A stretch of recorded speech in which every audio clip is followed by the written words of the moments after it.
మీరు ChatGPT use చేసి coding చేస్తే కొన్నిసార్లు కోడ్ బ్రేక్ అవ్వచ్చు. ఎందుకంటే ఇది మీ ఫుల్ ప్రాజెక్ట్‌ని అర్థం చేసుకోకుండా ఆన్సర్ ఇస్తుంది. కానీ ఇప్పుడు ఆంధ్రప్రదేశ్ రిలీజ్ చేసిన క్లౌడ్ కోడ్ కంప్లీట్ డిఫరెంట్. ఇది మీ ప్రాజెక్ట్ మొత్తాన్ని చూసి కాంటెక్స్ట్‌తో వర్క్ చేస్తుంది. ఇది జస్ట్ బ్రౌజర్‌లో రన్ అవ్వదు. డైరెక్ట్‌గా మీ టెర్మినల్‌లో రన్ అవుతుంది. అంటే ఏంటి, మీ ప్రాజెక్ట్ మొత్తానికి దీనికి యాక్సెస్ ఉంటుంది. Files, folders, logic, dependencies and Git history అన్నీ చూస్తుంది.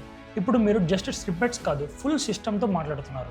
ఇప్పుడు ఇమాజిన్ చేయండి, టెర్మినల్ ఓపెన్ చేసి సింపుల్గా బగ్ ఫిక్స్ అయిన ప్రాంప్ట్ ఇస్తే చాలు.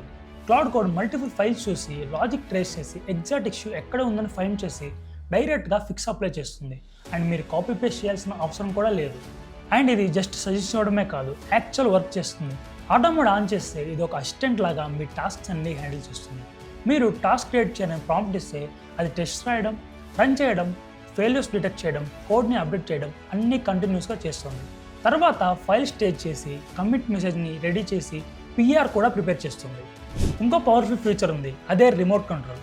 మీరు ఒక పెద్ద టాస్క్ని స్టార్ట్ చేశారనుకోండి, లైక్ ఫుల్ రిఫాక్టర్, నార్మల్గా మీరు సిస్టమ్ ముందు కూర్చొని వెయిట్ చేస్తారు. కానీ ఇక్కడ అలా కాదు. టెర్మినల్లో కమాండ్ ఇవ్వాలి, క్యూఆర్ కోడ్ వస్తుంది, దాన్ని మీ ఫోన్తో స్కాన్ చేస్తే మీ మొబైల్ నుండి కూడా ప్రాసెస్ని మానిటర్ చేయొచ్చు.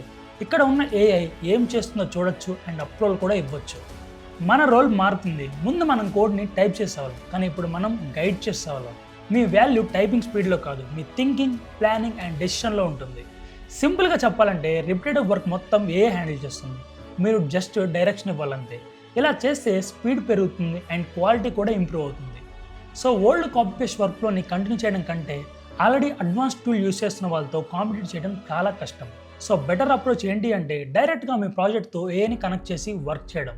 సో మీరు కూడా ట్రై చేయాలనుకుంటే నెక్స్ట్ వీడియోలో ట్యూటోరియల్ మొత్తం ఎక్స్ప్లెయిన్ చేస్తాను. దానికోసం మీరు కామెంట్ సెక్షన్లో ట్యూటోరియల్ అని కామెంట్ చేయండి. అండ్ ఇంకా ఇలాంటి కాంటెంట్ కోసం ఛానల్ని తప్పకుండా సబ్స్క్రైబ్ చేయండి.